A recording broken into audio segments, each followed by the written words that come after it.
Gente, tudo bem com vocês? Vamos agora para a nossa segunda aula da disciplina de normas de segurança do trabalho. Eu desejo a todos uma ótima semana. E o que vamos estudar nessa aula 2 são os aspectos históricos da segurança do trabalho. Antes de nós entrarmos para a segurança, para dentro da área de laboratórios, é importante que vocês façam uma reflexão de qual foi a trajetória, né, da segurança do trabalho e como ela se transforma numa ciência. Por quê? Conforme eu disse na nossa primeira aula, a ideia central da segurança do trabalho é preservar a vida do trabalhador. Não somente preservar a vida do trabalhador, mas faz parte dessa preservação garantir um ambiente saudável de trabalho. Então, temos aí a chamada higiene ocupacional, medicina ocupacional, tudo isso vai compor, né, a equação do ambiente saudável de trabalho. Né? E quando se fala, né, nessa questão de preservar a vida do trabalhador, não é uma perspectiva nova. Né? Vamos perceber que ao longo do tempo foram realizadas algumas ações que tinham como objetivo, de alguma forma, dar alguma segurança. É claro que nós vamos retornar aí no tempo cerca de 5.000 anos, né? Evidentemente que há 5.000 anos atrás era outro pensamento, era outra cultura, era outra visão de mundo, né? Nós não tínhamos a ideia de democracia, mas mesmo assim nós tivemos algumas civilizações que apresentaram, né, alguns resquícios, ok? Então, na antiguidade, nós temos duas civilizações que, de alguma forma, orientaram as outras civilizações da antiguidade a ter uma visão mínima da segurança do trabalho. São as civilizações egípcias e a civilização babilônica. Né? Então, se nós formos falar um pouquinho sobre o Egito, evidentemente, né, os documentos que vão mostrar que lá no Egito Antigo tinha uma certa abordagem na segurança. O primeiro documento é os papiros de Seller II, ok? Seller II. Né? Esses documentos eles datam de 2360 a.C. Esse documento da Papiro Seller II, ou Papiro Seller II, né, tratava basicamente do ambiente do trabalho e os riscos a ele inerentes. Então, esse documento ele estabelecia regras de conduta para que os supervisores, né, das construções, das pirâmides, das obras lá no Egito, né, orientassem os trabalhadores para que houvesse um ato preventivo, né, quanto aos riscos. Né? Porque, vejam, eles subiam algumas alturas e não tinham, na realidade, os equipamentos de proteção individual ou proteção coletiva que temos hoje. Então, eram algumas orientações básicas, né? Como subir sempre em elevador, ou se fosse subir no processo de escada, ter uma corda amarrada na cintura, à medida que ia subindo ali também a amarração da corda, na realidade, colocar limitação de peso. São tudo situações, né, que tratam aí do papiro Célio II. Teve um outro documento, né, que à medida que a sociedade egípcia foi avançando, foi desenvolvendo, o segundo documento desenvolvido no Egito Antigo, que trata da segurança do trabalho, foram os Papiro Anastase, lá em 1800 a.C., provavelmente ali na época, né, parecida ali quando já tinham os hebreus vivendo ali na região do Egito. Né? Nesse papiro Anastase, esse documento, ele tratava das questões de insalubridade. Então, se identificava as questões insalubres por causa de túneis que eram construídos, né? A questão das construções serem próximas, né, do rio Nilo, então tinha ali uma situação arenosa por causa que o rio ele transbordava, então tinha um problema de terreno ali também. Então, esse documento Anastácio, ele tratava das questões de salubridade, tratava das questões de periculosidade, né, materiais que eram letais, então como se precaver desses materiais letais, ou até mesmo de construções próximo, onde tinham animais ferozes, né? E também a questão da penosidade das profissões, ou seja, aquela profissão que desgastava muito o trabalhador. Vejam, né?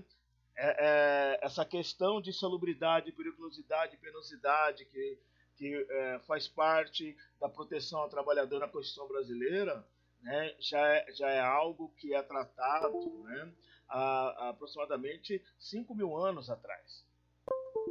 Olha que coisa interessante. Né?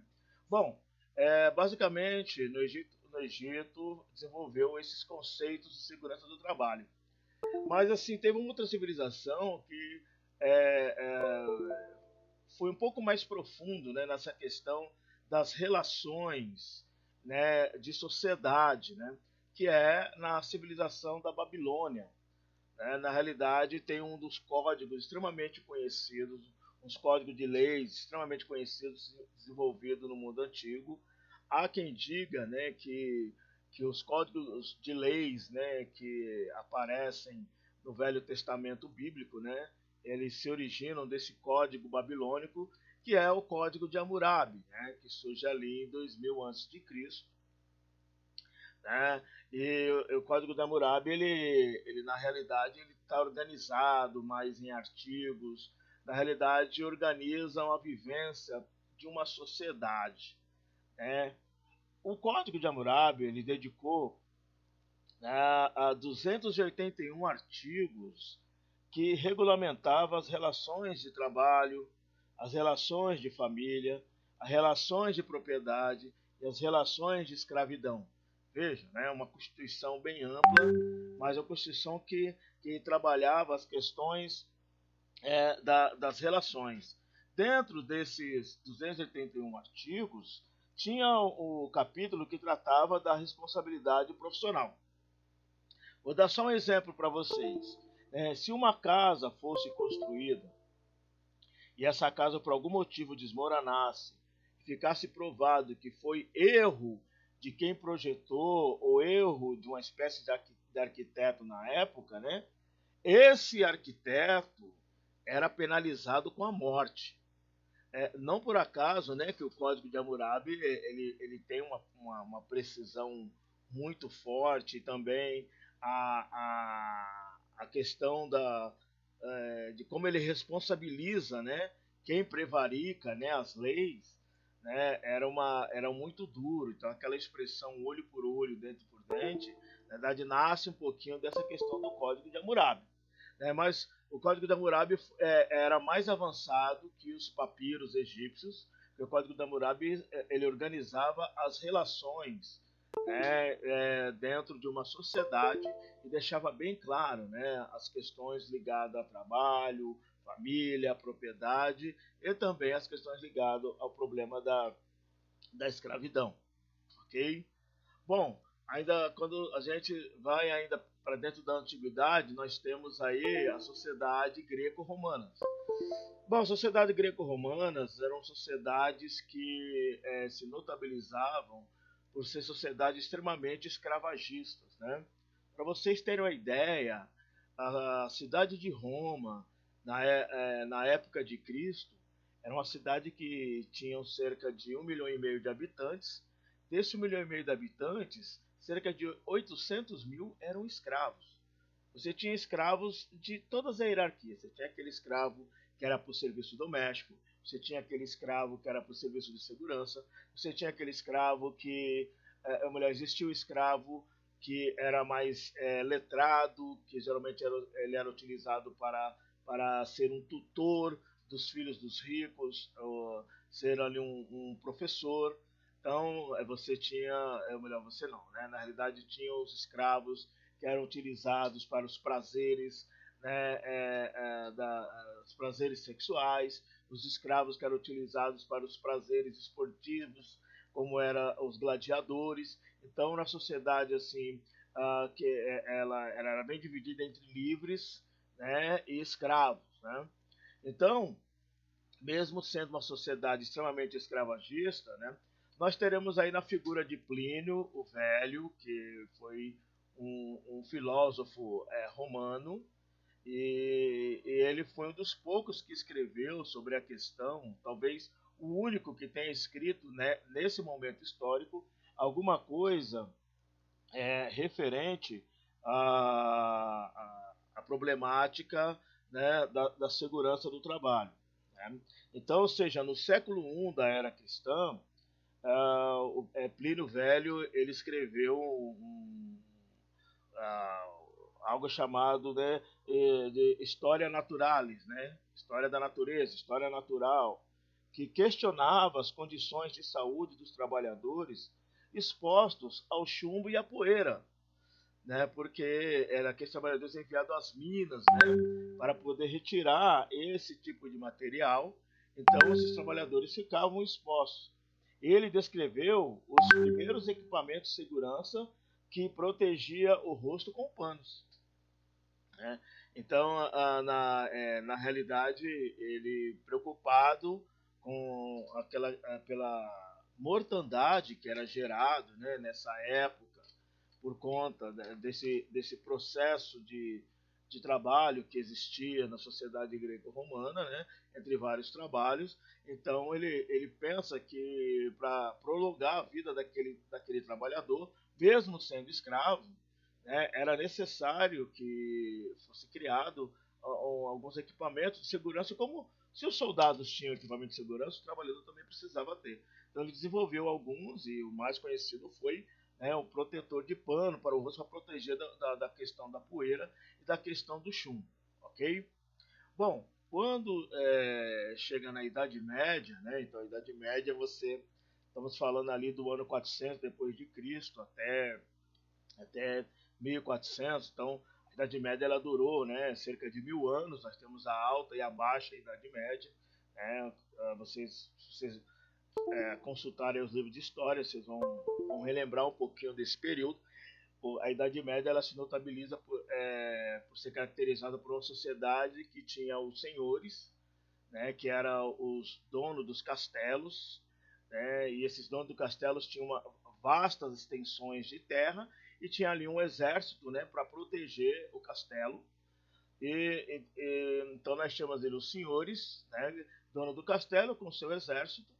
Tinha-se o clero normalmente era a Igreja Católica, onde a maioria, todos, seja os papas, os cardeais, os bispos e os padres, vinham das famílias abastadas dos senhores, né? Então, tanto os senhores do castelo e o clero era a sociedade dominante, né? E tinha o que? Os servos ou os vassalos, né? Os servos e os vassalos eram aqueles que, né, trabalhavam nas terras e devolviam cerca de 10 a 20% da produção para os senhores, né, do castelo, que os protegia com os soldados. Né? Então, vassalo, de alguma forma, era alguém que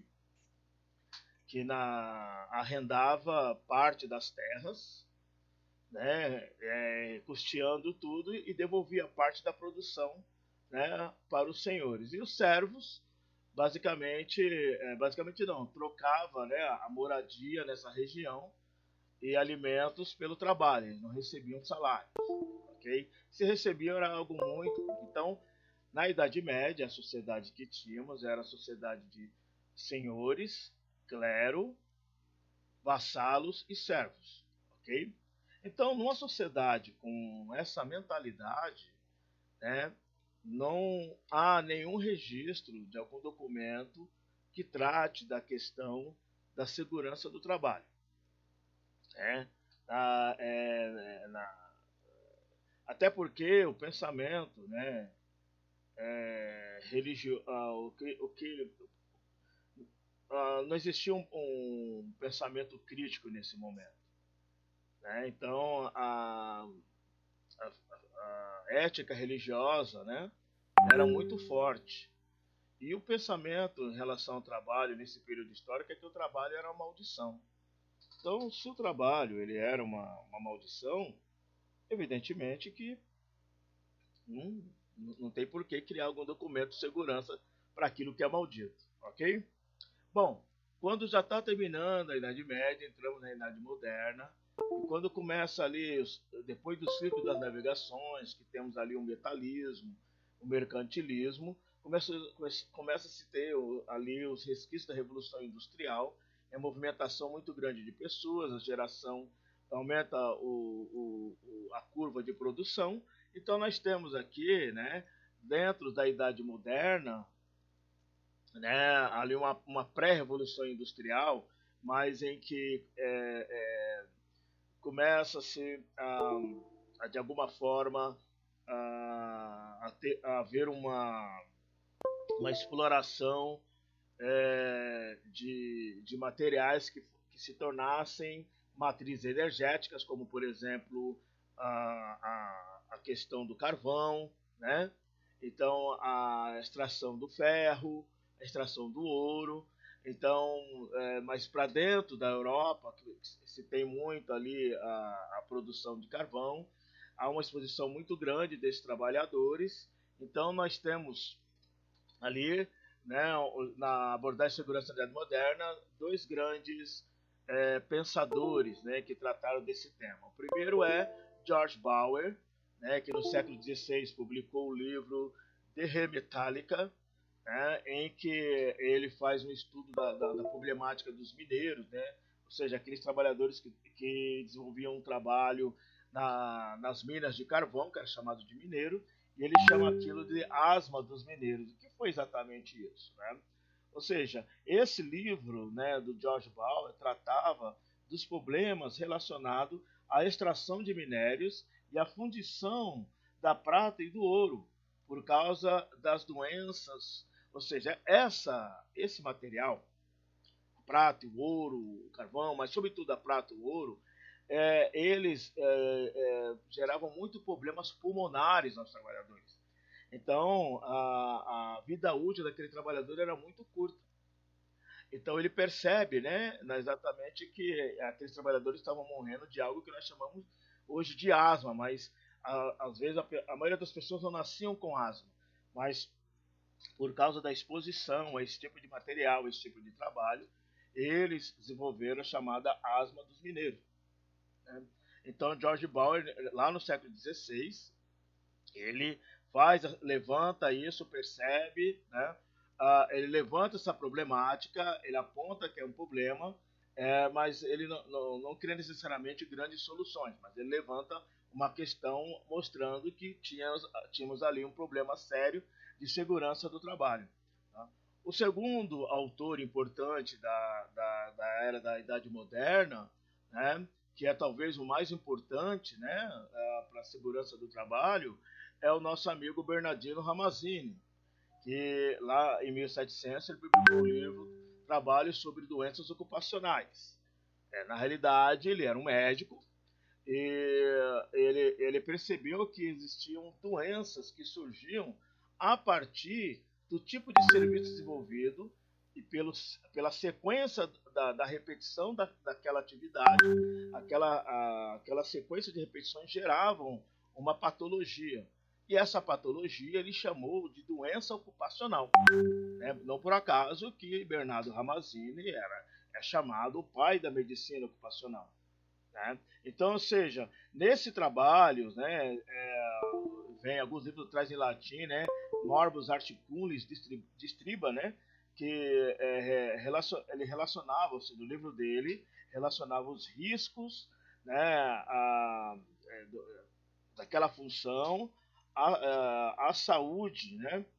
E tudo isso era ocasionado por quê, gente? Por causa da exposição aos produtos químicos, às poeiras, aos metais. Então, essa exposição que os trabalhadores na idade ali pré-revolução industrial estavam expostos aos produtos químicos, aos produtos, né, de poeira, aos produtos metálicos, geravam doenças ocupacionais por causa da repetição do trabalho. Então, a importância, né, desse autor para a reflexão da segurança do trabalho é que ele cria, né, a ideia de medicina ocupacional, que é uma medicina para tratar doenças que surgem a partir de determinados tipos de profissão, ok? Então, um exemplo que muita gente conhece hoje são quem fica muito tempo digitando vai gerar uma doença chamada tendinite. Se quem fica muito tempo sentado, se não tiver uma cadeira ergonométrica, né, dentro das normas regulamentadoras, vai gerar problemas sérios de coluna. E assim por diante. São chamadas doenças ocupacionais que a medicina ocupacional ela vai tratar exatamente disso. Bom, como ali entramos ali século XVIII, século XIX, temos ali a Revolução Industrial. E dentro da Revolução Industrial, por que Revolução Industrial? Porque quando há, né, o chamada a era da produção em massa, é quando a circulação de mercadorias aumenta de forma exponencial e há uma migração, né, das pessoas que viviam no campo para os centros urbanos. Então são criadas aí, mesmo no século XVIII, XIX, pequenas metrópoles como Londres, como Paris, né, que são cidades que concentraram muita gente em função do surgimento das fábricas, né? As fábricas na Alemanha também, isso muito forte. E com o ciclo de produção da Revolução Industrial, que com a Revolução Industrial surge também, né? Surge não, mas na realidade há uma mudança de eixo do capitalismo, que sai do capitalismo escravocrata para o capitalismo industrial. E por que capitalismo industrial? Porque na realidade quem tinha indústria, quem tinha o capital. Quem tinha o capital, né, na realidade, ele podia financiar pesquisas, podia construir plantas de fábricas e contratar pessoas para produzir os produtos que ele queria. E aquelas pessoas, como não tinham capital, a única coisa que elas podiam fazer era vender sua mão de obra. Ao fazer esse processo de venda de mão de obra em troca de salário, né, então essas pessoas, como elas não recebiam somente uma vez por mês, então elas tinham que todo dia voltar naquelas fábricas, cumprir o seu processo de produção para que em determinado dia do mês recebesse o seu salário, né? Isso daí ficou conhecido como a relação capital-trabalho, muito bem trabalhado por Karl Marx no livro O Capital, né? Mas antes disso, Adam Smith, no livro A Riqueza das Nações, mostra, né, como é que a riqueza é gerada a partir do domínio de quem tem o capital, e quem tem o capital tinha um domínio da produção. Então, se tinha um domínio da produção, na realidade direcionava o ritmo, né, de vida das pessoas, o ritmo de vida da sociedade. Só que essa relação é conflituosa, né? Se você ver aqui na foto, né, estou colocando aqui uma foto do Chaplin do filme é, no Tempos Modernos, né? Na verdade, ele faz uma crítica no momento de alta produção da Revolução Industrial, que é chamado chamado de Belle Époque, que é na era da produção em massa, em que muita riqueza foi gerada, mas riqueza gerada para quem detinha o capital. Então, quem detinha o capital, o que era o capital? Não era só o financeiro, mas ele detinha um meio de produção. E quem não tinha o capital só tinha mão de obra para vender. Então era o trabalhador que trocava sua mão de obra, ok, por séries longas de trabalho, 18 horas de trabalho. E não importa se fosse criança, jovem, né, ou alguém já maduro, né, na realidade, todos para sobreviver precisavam estar na fábrica e na fábrica vender sua mão de obra. Essa figura aqui, né, do empresário queria o quê? Lucro. Então, como ele só visava lucro, ele não observava as questões de segurança do trabalhador. Como começou a haver muita morte de trabalhadores e também muito turnover, ou seja, muito trabalhador começou a abandonar as fábricas por falta de condições, então, em 1802, veja bem, olha, a Revolução Industrial ela começa lá no final do século XVIII, né, metade do século XVIII. Mas só em 1802 começa, né, a chamada Lei das Fábricas. por causa da pressão que a sociedade começou a fazer, porque na verdade esses trabalhadores estavam todos desprotegidos, e somente o capitalista industrial que detinha todos os privilégios. Então, nessa lei da fábrica, eles visou proteger o quê? Visou proteger as mulheres, né, gente? Por quê? Porque na realidade as mulheres tinham as piores condições de trabalho possível. As mulheres trabalhavam de 16 a 18 horas nas diferentes fábricas que tinham, trabalhavam sentadas, e como naquela época as mulheres assim usavam saias, né? Era muito raro a mulher usar calça naquele momento. Talvez no século XVIII não teve. Então as mulheres assim, elas tinham e a roupa de baixo era muito pesada. Então as mulheres o que aconteciam? Elas vinham com a saia e não usavam roupa de baixo. Por quê? Porque elas não podiam levantar para ir no banheiro. Então, embaixo das estações de trabalho dessas mulheres, eram colocadas uma espécie de vaso ou bacia, onde ali as mulheres faziam suas necessidades. Então imaginem, além né, o processo de insalubridade que tinha, né, a questão do cheiro e luminosidade. Então, na realidade, a lei da fábrica começou a dar alguns direitos ali para as mulheres, por exemplo, trabalhar menos horas, direito à mulher fazer suas necessidades em locais mais propícios, a mulher ter direito pelo menos levar, poder trazer seu filho para fazer amamentação, mas direitos bem básicos, tá, gente? Ainda as condições das mulheres foram melhorar quase 100 anos depois, tá? Mas quase 150 anos depois da lei aqui das fábricas. Também visavam proteger as crianças. Na realidade, as crianças eram utilizadas no trabalho já a partir dos 2 anos, né? A criança de 2, 3 anos ficavam amarradas, né, sobre algum sistema de peso, alguns sistemas de siderurgia, passando um alto calor. Então essas crianças geralmente morriam muito cedo por doenças pulmonares, né? Então essa lei das fábricas começou a proibir, né, o uso do trabalho de crianças nessas condições. Visava proteger também e limitar as jornadas de trabalho, né? Na verdade, começaram a colocar horas, porque na verdade o trabalhador não tinha hora. Em média, ele trabalhava 18 horas, mas aí começou, né, 18 horas para os homens, 16 para as mulheres, e para crianças limitada ali de 8 a 12 horas. Ok? Um outro aspecto que também foi importantíssimo, né? Foi introduzido também a hora de almoço para os trabalhadores, que os trabalhadores não tinham hora de almoço, eles iam comendo, trabalhando. Então essa lei estabeleceu um período de parada. Esse período de parada começou com um período de 15 minutos, depois aumentou para 30 minutos e chegou depois das famosas 1 hora, mas isso levou quase 100 anos, tá? Mas a lei da fábrica estabeleceu um período de parada enquanto o trabalhador estivesse, né, almoçando ou jantando. Outra coisa importante também foi introduzido o processo de inspeção do trabalho nas fábricas, ou seja, o governo criou uma secretaria, criou ali um organismo que começou a inspecionar, né, as fábricas para verificar as condições de trabalho. Esse foi o embrião dos ministérios, né, a Secretaria de Trabalho aí pelo mundo, né?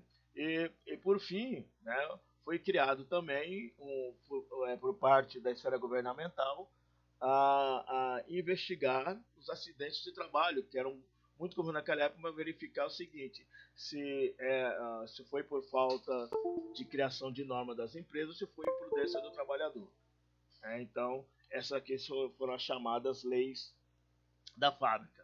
Isso no século XIX. Quando chega no século XX, né, já na realidade já tinham avançado um pouco mais, né? Então podemos, assim, uma série, gente, de questões foram criadas no século XX. No texto que eu estou enviando para vocês está lá um pouco mais detalhado, mas é importante duas coisas, né? Importante que em 1914 é criado o Instituto Nacional de Segurança Ocupacional, que é um órgão de pesquisa de segurança do trabalho, que a partir desse órgão foi desenvolvido uma série de equipamentos de proteção coletiva e individual. E alguns anos depois, né, foi criado, em 1938, a Conferência Americana de Higiene Industrial, que é um órgão de pesquisa a respeito da exposição a agentes físicos, químicos e biológicos. Né? Porque aqui nós já temos uma indústria mais robusta, já atingindo várias áreas do conhecimento. Então, esse Instituto de Higiene Ocupacional é um instituto de pesquisa que tem. Esses dois institutos existem até hoje, tá? Vale a pena vocês pesquisarem, dar uma lida nos pressupostos, ok? Para vocês entenderem como é o pensamento da segurança do trabalho hoje. Ok, gente? Bom, e no Brasil, né? No Brasil, assim, já a indústria do Brasil ela vai surgir na década, depois da década de 20, né? Na década de 10 já tinha um embrião da indústria, já no século XIX tinha algumas indústrias ali com, com o Barão, não é o Barão de Rio Branco, na realidade, eu esqueci o nome agora gente, esqueci o nome agora dos grandes empreendedores aqui no Brasil, até virou filme. É um empreendedor que teve mais de 250 empresas aqui no Brasil no final do século XIX. Então, assim, mas enquanto teve o ciclo do café aqui no Brasil, a indústria ela era pobre. Com o final do ciclo do café, a indústria começou a ter mais força, principalmente a indústria têxtil. E depois, né, gente, com a criação, com ali no final dos anos 40, no final da Segunda Guerra Mundial, quando no governo de Getúlio Vargas, né, é criada a indústria de base aqui no Brasil, que é a siderúrgica de Volta Redonda, que o Brasil passou a produzir aço, né, a partir dos minérios de ferro. Então o Brasil passou a ter uma indústria de base e com isso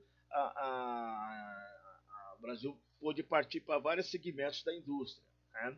Mas houveram várias leis aqui no Brasil, mas podemos, né, a mais importante foi em 1974 a criação da Fundacentro. Né? Essa Fundacentro ela é um órgão ligado ao Ministério do Trabalho, né? Em que essa Fundacentro ela tratou de pesquisar a segurança da medicina do trabalho, ok? Bom, depois na Constituição de 1988, né? Na realidade, nós temos uma organização mais completa, né, das normativas que organizam as relações de trabalho. É claro que lá na década de 40 nós temos a CLT, né, mas sobre segurança de trabalho, o Brasil, na realidade, demorou um pouquinho para compreender, né, esse processo e gerar leis, né, que protegessem de fato os trabalhadores. Ok? Então, essa é a ideia geral dos aspectos históricos da segurança do trabalho. É fundamental que vocês leiam o texto enviado e façam as atividades para você fixar os conceitos, ok? Então é isso aí, gente. Aí, até a próxima aula e aí um grande abraço e bora para a vida. Até mais, pessoal.